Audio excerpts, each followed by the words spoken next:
Mengenal sosok Dohir Farisi, suami Yeni Wahid, masuk tim kampanye Prabowo Gibran.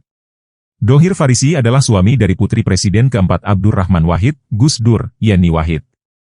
Dohir Farisi dan istrinya berada dalam kubu yang berbeda di pemilihan Presiden 2024.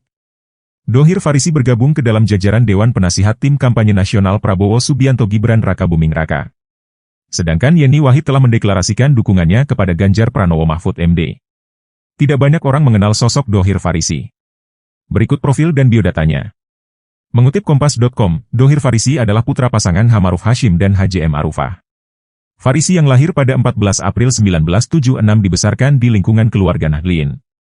Sang ibu, H.J.M. Arufah pernah menjadi seorang pimpinan Fatayat Nahdlatul Ulama Cabang Keraksaan, Probolinggo. Ia anak keempat dari 5 bersaudara yaitu Zainal Kamal, Faisal Reza, mantan aktivis Partai Rakyat Demokratik, PRD, Ahmad Mastaba, Dohir Farisi, dan Roziki. Faris rupanya masih keponakan Bupati Probolinggo saat itu, H. Hasan Aminuddin. Faris adalah alumni Fakultas Filsafat UGM Yogyakarta dan sempat tinggal setahun di Italia selepas kuliah. Pria berdarah Madura itu sempat menjadi konsultan khusus lingkungan hidup pada sebuah perusahaan di Jakarta. Ia sempat bekerja di PT Red White Com, Wijaya Center. Pada pemilu 2009, Faris maju sebagai calon anggota legislatif, caleg, dari Partai Gerindra Daerah Pemilihan, Dapil, Jember Lumajang dan berhasil lolos ke Senayan. Ia duduk sebagai anggota Komisi 7 yang membidangi bagian energi, sumber daya mineral, riset, teknologi, lingkungan hidup. Pada 31 Januari 2023, ia bergabung menjadi kader Partai Solidaritas Indonesia, PSI, pada perayaan ulang tahun ke-8 PSI di Jakarta. Kisah percintaan Yeni Wahid dan Dohir Farisi terbilang cepat. Tak butuh waktu lama bagi Yeni dan Faris sejak pertama kali bertemu untuk berkenalan hingga akhirnya memutuskan untuk menikah. Menurut Tin Santoso, penata rias Yeni saat menikah, keduanya berkenalan saat menghadiri kampanye Partai Gerindra di Surabaya, Maret 2009.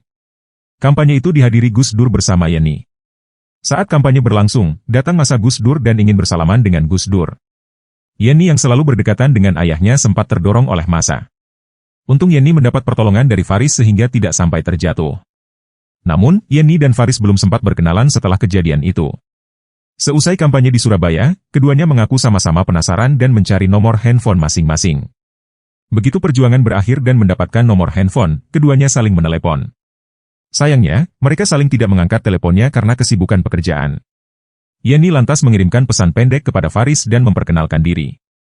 Gayung bersambut, Yeni dan Faris saling menelepon satu sama lain setelah itu. Hingga akhirnya, keduanya memutuskan bertemu, meski alasan pertemuannya semula hanya membicarakan persoalan politik sebagai modus. Hubungan mereka berlanjut hingga akhirnya keduanya memutuskan untuk menikah. Saat menikah, Faris menyerahkan mas kawin berupa sapi sebanyak 40 ekor dan perhiasan untuk Yeni.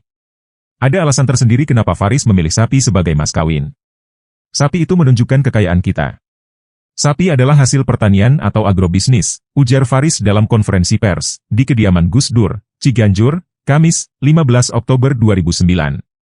Menurut Faris, jika setiap mempelai pria memberikan sapi sebagai mas kawinnya, maka Indonesia tidak perlu mengimpor daging sapi. Menurut Yeni, mas kawin sapi itu adalah tradisi lama. Para pendahulu juga menggunakan sapi sebagai mahar. Pelestarian budaya tersebut yang ingin dilakukan keduanya. Saat Faris mengutarakan keinginannya tersebut, Yeni sempat merasa heran dan terdiam beberapa saat. Pasalnya hal itu bukanlah suatu hal yang wajar. Tapi saya segera mengiyakan, karena itu membedakan Mas Faris berbeda dengan pria lainnya, ujar Yeni seraya tersipu. Sementara itu, seorang kerabat Yeni menuturkan, Faris memilih sapi asal Probolinggo sebagai mas kawin karena filosofinya memperbanyak keturunan di kemudian hari.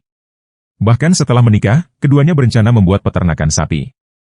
Download Tribun X sekarang, menghadirkan lokal menjadi Indonesia. Download Tribun X sekarang, menghadirkan lokal menjadi Indonesia.